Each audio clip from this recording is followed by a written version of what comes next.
Yeah, another Chucky movie is upon us called Cult of Chucky.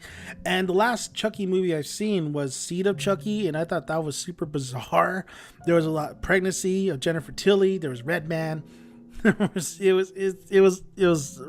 just wow. This I thought too was going into more of a horror kind of roots to it.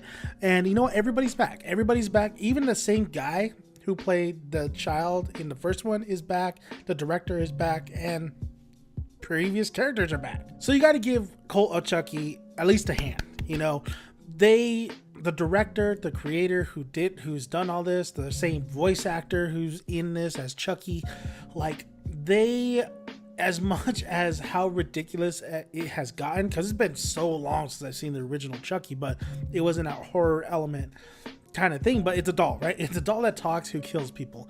But you got to give it up to them for really sticking with the same characters, having the character lore, having the same people who were involved in the previous Chucky movies come into this film. That doesn't mean it's a good film, though. Cult of Chucky is not a good film. You know, it's boring, it's lackluster. Yes, there's some pretty shots here and there. The mental institution, sure, could have been a cool idea, but there is no characters in this film. They're just there to, of course, be slaughtered. And Chucky is not really in this film all too much. When he is on the film, it's a delight. When Chucky is killing people, when Chucky is talking shit to people, I was all for it. I didn't need the horror aspect to it. I didn't need it to be serious. I just wanted that Chuckiness. You know, I wanted Chucky to do his thing. And he does. He does his thing in this film. But there is a lot of things in this film where the director really likes bright lights, really likes bright atmosphere, and he wants to be artistic this time around.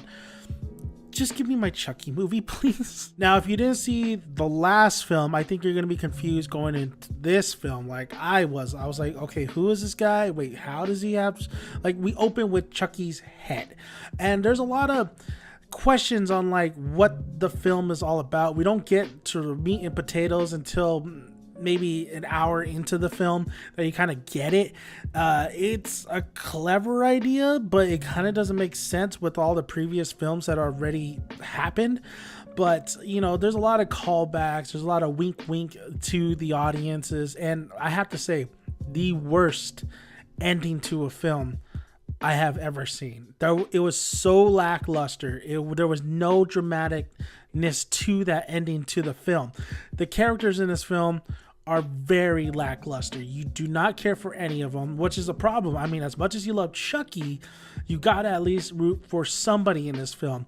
And the guy who's supposed to be one of the main guys in the film is not in the film. He's pretty much a cameo. And the woman we're supposed to root for, who I believe was in a previous film, she's there. You know, there's nothing too special, anything special about her. So the performances all around are very lackluster. They're doing their best at what they got. They're not very great. The direction, some moments and some camera work was actually really nice and neat, but it's just very dull. Everything's very dull. There's nothing really there to appreciate in the film. The only thing to appreciate is when Chucky is really on screen. But overall, the film, it wasn't a waste of time because there was some gleeful, enjoyable moments in here. But sadly, Cult of Chucky is just kind of a boring kind of film, and it was kind of sad to say it like that, but that's how I felt in Cult of Chucky. So, do I recommend Cult of Chucky? I saw it on Netflix, and you know, if you're a Chucky fan, yes, because you want to see where the lore takes it and you want to see Chucky once again. But if you're not a Chucky fan, you haven't been a Chucky fan, and you're just not over, you just want a great horror film, you're not going to get this. You're not going to get it from Cult of Chucky. You're just going to get some like cool deaths here and there, and I really appreciate the practical doll they use. Is not CGI. There's some CGI moments here and there, and then there's some CGI moments that are terrible. But with Chucky himself, they really just use the doll. They use a real doll most of the time, and the facial expressions are beautiful. But when it comes to just sitting there and watching the film. It went way too long. It was boring, so I don't recommend this film. I want to thank you guys for listening, and if you haven't already, please subscribe to our channel, like the video if you like it, comment below. Love to hear your guys' thoughts on Dan and Making Dan's Son. Like I always say, grab a tick, grab a seat. Make sure you guys get some good popcorn to eat. See you at the cinema. Bye, guys.